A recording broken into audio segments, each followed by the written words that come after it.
take you live now to our reporter Silindelo Masikane with the Matric class of 2023 starting their final exams, and often the issue of mental wellness coming into the picture. Our senior reporter Silindelo Masikane joins us for more on how pupils are being advised on how to manage that extreme stress over this exam period. Slee? Yes, good morning. We're coming to you from Pretoria, from the Pupils Psychiatric Hospital. Of course, we know that this is where many South Africans who, of course, suffer from mental health issues come and get treated. We've got inpatients, we've got patients that, of course, were treated, released, and are coming in to just get their medication as well as therapy. But what's quite interesting is that last month in October, it was the Mental Health Awareness Month that we were observing here in South Africa. And what's quite interesting that's coming out of Pupils is that they have put together a mental health museum, which in essence tracks down the treatment or the history of treatment and how it's developed over the years. We know that mental health and as well as the treatment of mental health comes with a lot of stigma and discrimination.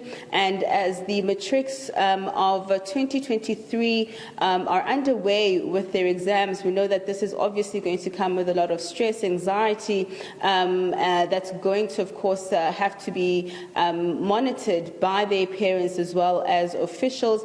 And we are out to just find out exactly what kind of treatment methods that can be used by the matriculants to try and overcome that anxiety that comes with the writing of exams. Where we are now is in fact inside that museum that records the history of mental health treatment. I am joined by the senior clinical manager of Pupils, Dr. Kanda. Thank you so much for your time. I understand the room in which we're in fact, has the medication that was used back in the day in terms of treating mental health illness. Before we get to the matriculants, let's start with what's behind you right now in this cabinet and perhaps the significance of this particular museum.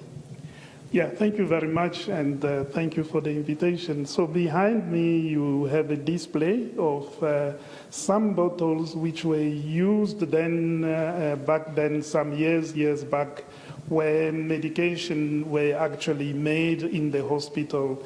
These, I would say, the bottle and the different components which were used to make the kind of potion or concoction to help treat people with mental illnesses. Especially, most of these were used with the aim of trying to calm down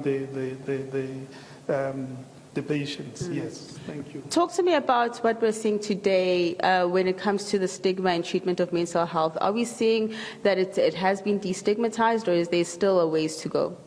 We still have a way to go, and this is why we have opened this museum as a way of creating not only a space of healing space, but also a space for conversation where we can actually openly talk about mental illnesses and come to accept and agree that this is part of who we are, part of being a human being. We can get any kind of illnesses, physical illnesses, including mental illnesses, which now we do have quite a number of intervention which can be provided for an appropriate care. All right. Thank you, Doc. I'm going to ask Lucky to just move with me through the museum. We're going to head to one of the other display rooms where I know, in fact, the CEO is waiting for us and is actually dressed in one of the methods, the oldest methods which were used to restrain mental health patients. We know that this, of course, these restraining jackets aren't of use anymore.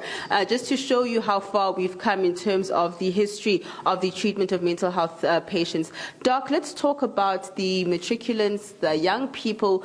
We know that there has been a staggering increase that's been noted by the health department in terms of young people and South Africans in general suffering from mental illness. What are some of the methods or what are some of the signs that should be looked out for, and what's the treatment that is available? Okay, thank you. What we, as the Department of Health, we are really working very hard to create an environment at primary care level where these mental health care services can be easily accessed, because we believe that we should actually pick up any signs and symptoms of mental illness early on, because when we pick it up early on, we then stand a better chance to treat and stabilize, anyone who's suffering, who might be presenting with mental illness. But that should not only start at the level of the clinic, there but being also done by Silindelo Masikane, looking at the mental health of matriculants as they are already within the matric exam season.